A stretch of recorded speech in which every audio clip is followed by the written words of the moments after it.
মেহেন্দির artist plus মেহেন্দির quality same থাকার পরেও মেহেন্দির স্টেন দেখো এক একটা ডিফারেন্ট। তার রিজন একটাই, আমার মনে হয় এটাই সব থেকে বড় রিজন, সেটা হচ্ছে স্কিন টেক্সচার। মানো ইয়া না মানো, কিন্তু মেহেন্দি কোয়ালিটি ভালো হওয়ার সঙ্গে সঙ্গে, মেহেন্দি আর্টিস্ট ভালো হওয়ার সঙ্গে সঙ্গে মেহেন্দির যে স্টেন সেটা ডিপেন্ড করে স্কিন টেক্সচার প্লাস ওয়েদারের উপরে। তো এই চারটে কারণের মধ্যে থেকে যদি একটা কারণ মিসিং থাকে, সেক্ষেত্রে তোমার মেহেন্দির স্টেন কিন্তু ভ্যারি করে।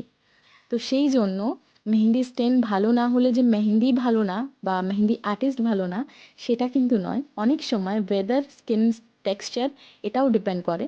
তো তোমাদের কি মতামত অবশ্যই জানিও। প্লাস মেহেন্দি স্টেন খারাপ হওয়ার পেছনে মেহেন্দি আর্টিস্ট বা তার মেহেন্দি কোয়ালিটি খারাপ হওয়ার আগে একবার ভেবে দেখো কিন্তু, কারণ কেউই চায় না তার কাজটা খারাপ হোক বা বদনাম হোক।